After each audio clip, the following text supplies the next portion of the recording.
قدم امروز کجا شد؟ چرا پای قدمش ناگهان از صحنه‌ها کنده گشت؟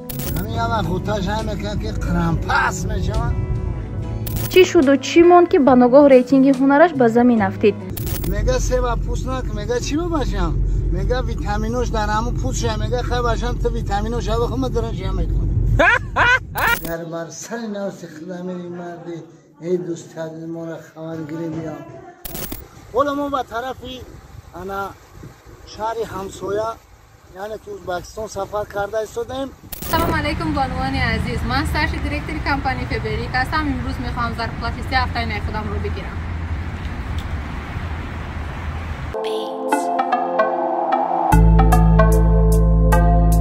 این بانوان عزیز ظرف پلاستیکی هفته نای من با متد کاریم در مدت 5 کاتالوگ صاحب زبانی دیرکتر شدم.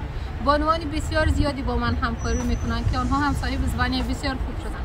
اگر شما میخواهید در زندگی خود تغییر ایجاد کنید میتوانید با من همکاری کنید. من سرش دیرکتر میتوانم که با شما همش را بیاموزم. کار به پول، تنها با تلفن، رجیستراسیون، ابوچینی، تحفه ها همش از طرف من.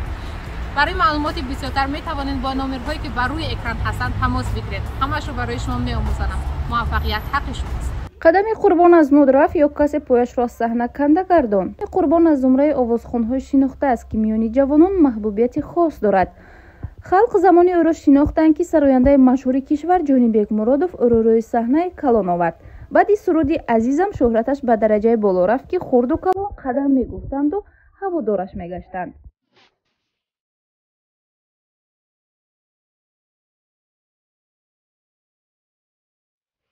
بعد سرودی امیرای که همراهش مینو سرایید انقلاب هنرش باز هم بالا رفت. باهای باسی باسی نمیشم از تو راضی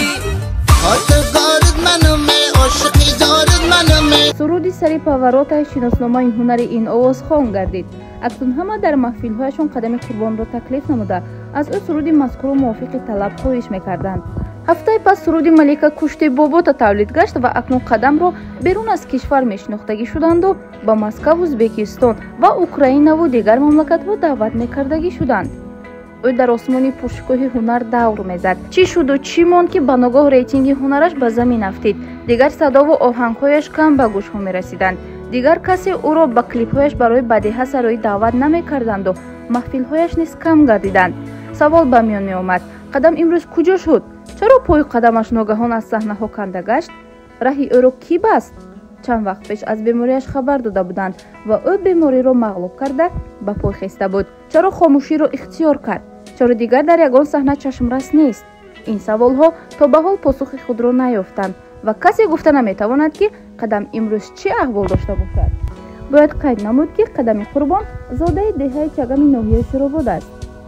از خود سرودهای زیاد باقی گذاشته است و در دل و دیده های مخلصان موا گرفته است. ما نمی‌خواهیم این مرد هنرمند از مد برود، برعکس دعا می‌کنیم که باز با سرودهای جالبی دقت به صحنه کلان برگردد. اقدامی نو کدام شخصی برای گذشتن خط سرحد به کمپانی بخ مراجعت میکند از نام کانال ما گپ زند 500 روبل سکیدکا هر روز سفر دارد. میتوانید کدام روزی به شما قلای از زنگ زنید به این رقم ها به یگان کمبودی رفته حجت هایتان را تیار میکنید. تا امروز از این شرکت یگان شکایت شدگی نیست. کمپانی بخ سفری به خطر برای شما برادران. حاضر زنگ بزنید، جای خالی هست هر روز از سفر.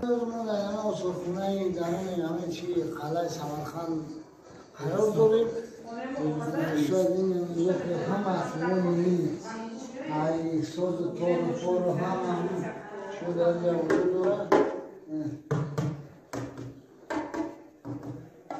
هر کمی همی صدای خود شده برد همینی برای همون هر یک سرانده صدای خود شده داره مخلص خود شده داره انا حرمت ایزت خود شده داره برای همون سرماله باشه خانواد باشه همه وقت چند پراکت بدایدن شوکوی خود چون قضا نمیگسترده همین شوکوی مردم قطعی یکی ما واب شوکوی خود زنگر تاگیم فهمیدی؟ نمار